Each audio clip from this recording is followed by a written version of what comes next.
All right, we are recording and we're here publicly deliberating. Um, the official case number on this one is CBA 23020. This is a growth allocation request, which we don't do often or every day. We heard the presentation that was put on by Ms. Malone on behalf of the developer. We heard three witnesses in support of the allocation. We heard from Ms. Esslinger from DEPS, who actually prepared the recommendation of the county to the GARC. I wanted to say that because that's cool, GARC. We also heard from Ms. Arthur from DS Thaler, who actually had worked on the plan itself.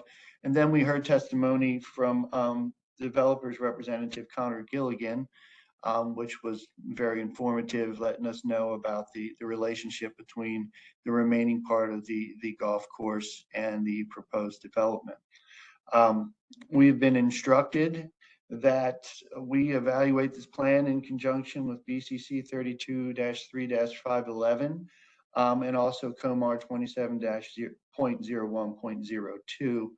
And we have basically three basic factors looking at the minimizing impact for water pollution and runoff, and two, conserving fish, wildlife, and plant habitat, and then three, consistent with the Chesapeake Bay area, basically accommodating growth, but at the same time trying to address minimizing pollution and things of that sort. So I believe that is the lens which we are to view this.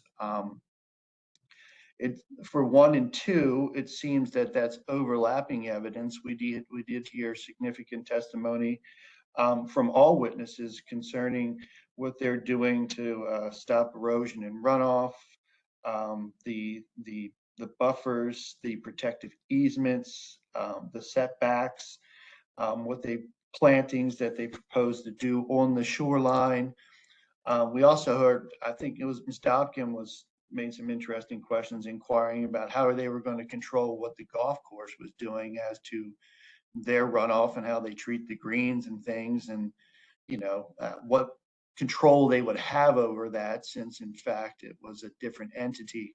And that's when Mr. Gilligan set us straight that basically he's sticking around, and there sort of is a symbiotic relationship between which will be like, I guess, the homeowners associations that are going to be involved in the new development and the golf course management itself. So that was interesting for us to hear that it was more of an inclusive and joint effort of all the folks who were bordering up to the waterfront. So I thought that was interesting, and actually was crossing some T's for 1 and 2 through all of the witnesses. And in number 3, we heard basically the reasoning for the development, why it would be beneficial. There was the whole trade point type thing, that housing for an increasing development economically on that part of town and things of that sort. So we heard that.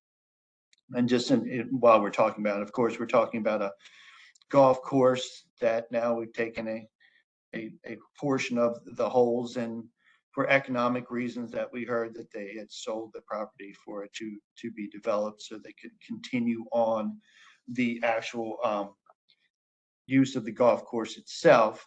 And I think also through Ms. Dobkin's questioning, we learned that basically Sparrows Point used to pay for the upkeep.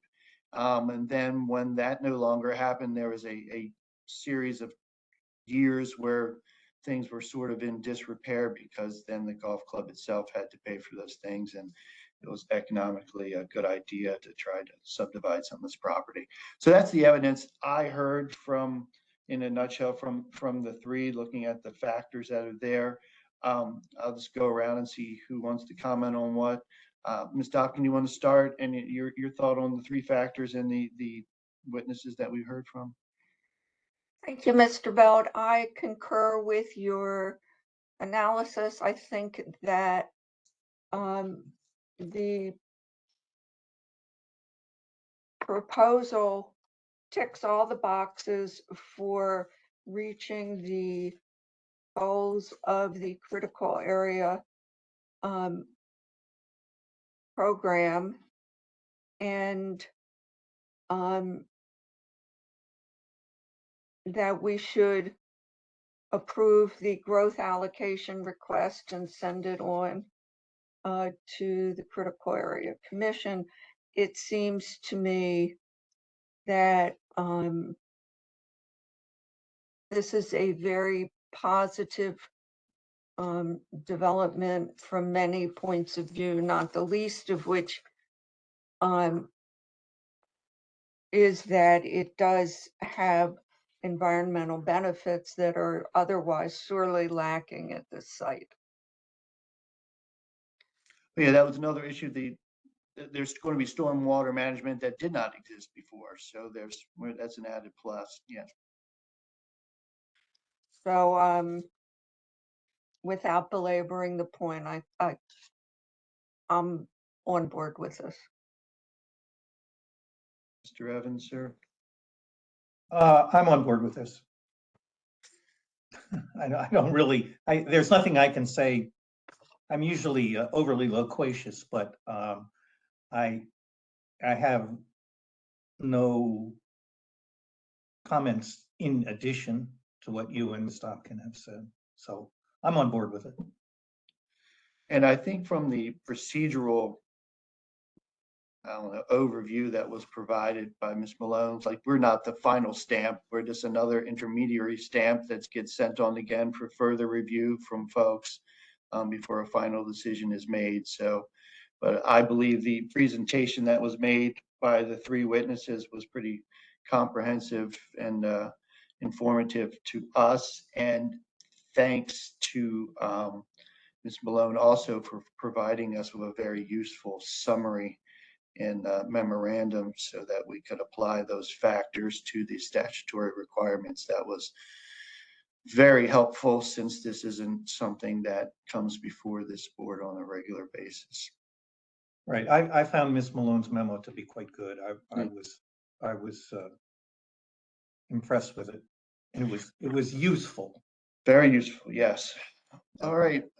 Is there any other relating matters? So we are all three in consensus that for our part of this long process, that we will recommend our approval to the growth allocation in case number CBA 23-020, and a written opinion will follow.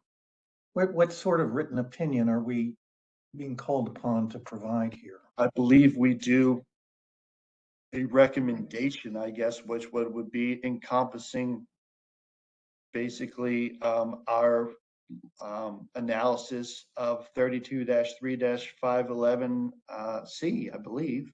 I think we have to have findings on which we base our recommendation. Yeah. So as we just did, we'll incorporate the testimony of the three witnesses as to those three factors, make our findings as to water pollution, fish, wildlife, and the Chesapeake Bay critical area. And I think after that's what we'll do. Okay, sounds good to me. All right. Thank you all. Mr. Belt. All right. Have a great day. Thank you all. Ms. Stopkin, I think I'll see you in a few minutes, right? Yes. Yeah. You will. Okay. All right. So See you long. all. Andy, take care. All right. Goodbye. Okay. Thank you. Yep. Bye.